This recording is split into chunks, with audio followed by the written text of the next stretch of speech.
Welcome back. If you're new to my channel, what's up? So today's video I want to talk about sleep paralysis. But before we get to today's video, I would like to know if you have suffered from sleep paralysis one time in your life. Up above me there is a card. Click yes or no if you have suffered from it.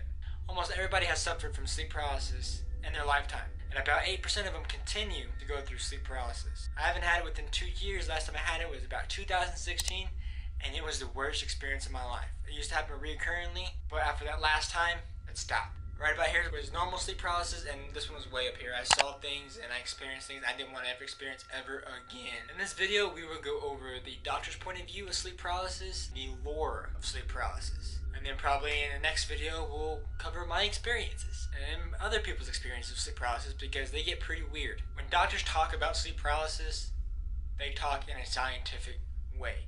They don't use a supernatural way. They have a scientific explanation for it. Well, they believe that sleep paralysis occurs in REM sleep. What I mean by REM sleep is you are dreaming. You're half asleep and half awake. You're dozing off.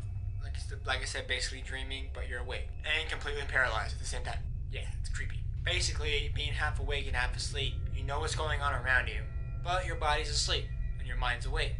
So you can't speak, you can't move, it's hard to breathe, and you hallucinate. Hallucination is the worst part. Also, with not moving and breathing and stuff, that stuff affects you too. They say don't be afraid, it'll only happen for like 15 minutes and it'll be done. But it's easier to say, don't be afraid, you'll be okay, don't worry about it, right? It's all up here, honey. It's all in our imagination.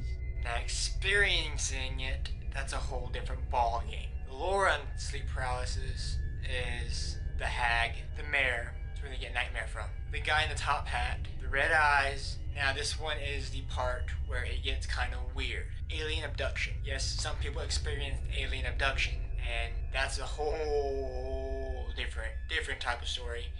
That will probably be a video on its own. Still on the lore of sleep paralysis, experiencing the hag, the guy in the top hat, the red eyes, basically seeing a shadowy figure, a demonic figure. At first you don't see it, you feel a supernatural feeling, presence, like something's there. The room starts to get completely dark, you're trying to move to get up, natural instinct, fight or flight, and you just can't move, and you're trying to scream for help, and no one can hear you, and the worst part is fighting it. And that's what makes you more scared, because you can't do nothing. It's like when you can't swim, but it can get pretty terrifying. It's worse than the feeling you get when you're half asleep and half awake and feel like you're falling. You jump yourself, body jump. And that's when people say that those are angels taking you to heaven, and like they tripped and they dropped you and you fell back in your body, but you're okay. One of those feelings. But all in honestly, it's completely terrifying and scary, and normally if you have it or experienced it, try not to talk about it that much. Usually when someone hears about it and they don't know what it is, they end up getting it. And I wouldn't wish that upon anybody I know to experience it, but people I know, they have experienced it, so it's okay to watch this video. Give it a thumbs up if you can. That's just my point of view, and that's the lore of sleep paralysis and what the doctors say it is. It's all in your head. It's all fake. You'll be okay. Don't worry about the creepy old ladies climbing up your bed by your feet with the red eyes and long nails. Like this video, hit that like button, and subscribe. If you want to see more videos, want to see part 2, hit that subscribe button with the bell notification, and I'll see you again. Oh, and I took down the green screen part. I'm going to use that later. I'll just put it up if I need to put it up. And I decided to get that Doctor Who one up there, and that one up there, and then I'm getting some lights and then put underneath them to lighten it up.